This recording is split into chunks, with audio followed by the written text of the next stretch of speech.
পাৰি যে এই ঘটনাটো সংঘটিত কৰিছে পমুৱা মুছলমানে, যি বহিৰাগত পমুৱা মুছলমানে এই ঘটনাটো সংঘটিত কৰিছে। আজি খিলঞ্জীয়া মুছলমান ৰাজপথত আহিছে।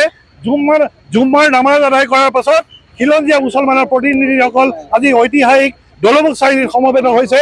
কাৰণ যিসকল দিঘৰ এই দুৰ্ভগীয়া কলমানি নাবালিকাগৰাকীক যি দৰাভাৱে হত্যা কৰি তেওঁলোকৰ ধৰ্ষণ কৰিছে, তাৰ কাৰণে শিৱসাগৰ ৰাইজ আজি জাগিছে। খিলঞ্জীয়া গৰিয়ামৰীয়াসকলে আজি পূৰ্ববংগীয় মূলৰ এই অপৰাধীসকলক, নৰাধমসকলক ৰাজহুৱা স্থানত ফাঁচি দিয়াৰ দাবী কৰিছে। দৰকাৰ হ'লে অসম আৰক্ষীক তেওঁলোকে এনকাউণ্টাৰ কৰিবলৈ আমি অনুৰোধ জনাইছোঁ। ৰাজহুৱা ফাঁচি দিবলৈ জনাইছোঁ, যাতে দৃষ্টান্তমূলক ফাঁচি হয়, দৃষ্টান্তমূলকভাৱে তেওঁলোকক ওপৰত ৰাজহুৱা গোচৰ হয়, যাতে ভৱিষ্যতে কোনো ধৰণৰ এই বংগবাসী মুছলমানৰ দ্বাৰা অপৰাধীৰ দ্বাৰা এনেকুৱা ধৰণৰ গোচৰ যাতে পুনৰ সন্নিৱিষ্ট নহয়, তাৰ কাৰণে আমি খিলঞ্জীয়া মুছলমানৰ হৈ অসম চৰকাৰৰ ওচৰত দাবী উত্থাপন কৰিছোঁ। দেখিছে যে শিৱসাগৰত খিলঞ্জীয়া মুছলমান ধৰ্মীয় লোকসকল ওলাই আহিছে আৰু মই তেওঁলোকৰ পৰা জানিব বিচাৰিম। চাওক, ঢিঙত আচলতে যিটো ঘটনা ঘটিলে, এইটো আচলতে যিটো অন্তত ঘটনাটো ঘটিছে, তাৰ পৰা এটা কথা অনুমান কৰিব পাৰি যে এই ঘটনাটো সংঘটিত কৰিছে পমুৱা মুছলমানে, যি বহিৰাগত পমুৱা মুছলমানে এই ঘটনাটো সংঘটিত কৰিছে। আমি বহিৰাগত পক্ষত নাই। যিসকল লোকে এনেকুৱা ধৰণৰ নাৰকীয় ঘটনা সংঘটিত কৰিছে, যিসকল লোকে আচলতে ধৰ্ষণৰ জৰিয়তে আমাৰ অসমীয়া নাৰী সমাজক আচলতে ৰাজপথত ওলাব নোৱাৰা পৰিৱেশৰ সৃষ্টি কৰিছে, তেওঁলোকক আচলতে ৰাজহুৱাভাৱে ফাঁচি দিয়াৰ ব্যৱস্থা কৰিব লাগে। এই চৰকাৰখনৰ গৃহ বিভাগটো সম্পূৰ্ণৰূপে ব্যৰ্থ হৈছে আমাৰ নাৰীসকলক সুৰক্ষা দিয়াৰ ক্ষেত্ৰত। গতিকে নাৰী সুৰক্ষাক অগ্ৰাধিকাৰ দিয়াৰ প্ৰয়োজনীয়তা আহি পৰিছে।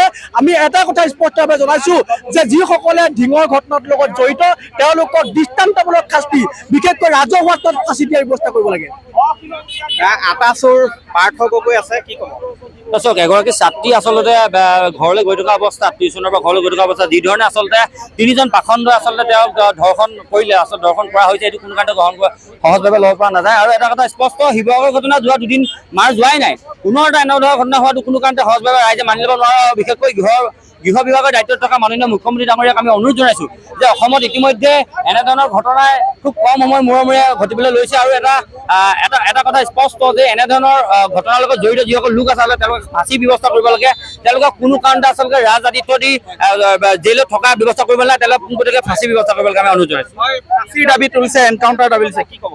প্ৰথম কথা হ'ল, কলিকতা ঘটনাৰ পিছতো এই হাৰামীকেইটাৰ একো ভয় ভাৱ নাই। ইয়াত মই এটা কথা ক'ব বিচাৰোঁ, আমি যেনেকৈ ধৰ্ণা দিম এনেকৈ চলি থাকিব। যেতিয়ালৈকে ইছলামিক ল আইন দেশত যিবিলাক আইনী প্ৰক্ৰিয়া আছে, সেই আইনী প্ৰক্ৰিয়াবিলাক আমাৰ সংবিধানত সংশোধন কৰি ৰাজহুৱা স্থানত গাঁতত পুৰি তেওঁলোকক শিলগুটি মাৰি তেওঁলোকক মাৰিব লাগে আৰু লাইভ টেলিকাষ্ট হ'ব লাগে। আৰু ইয়াৰ তেওঁলোকক যিসকল দুখী আছে, ফাষ্ট ট্ৰেক আদালতত বিচাৰ কৰি তেওঁলোকৰ ব্যৱস্থা গ্ৰহণ কৰিবলৈ আমি দাবী তুলিছোঁ। এই ধৰণে শিৱসাগৰত উজনি অসম মুছলিম কল্যাণ পৰিষদ, উজনি অসম সন্মিলিত মুছলিম পৰিষদকে ধৰি খিলঞ্জীয়া মুছলমান সমাজৰ নেতৃত্বত শিৱসাগৰ দলমুখ চাৰিআলিত ঢিং কাণ্ডৰ প্ৰতিবাদ চলিছে। ইয়াত অন্যান্য জাতীয় জনগোষ্ঠীয় সংগঠনৰ প্ৰতিনিধি অংশগ্ৰহণ কৰিছে আৰু এই ঘটনাৰ তীব্ৰ প্ৰতিবাদ সাব্যস্ত কৰাৰ লগতে দোষীক কঠোৰতকৈ কঠোৰ শাস্তিৰ দাবী উত্থাপন কৰিছে।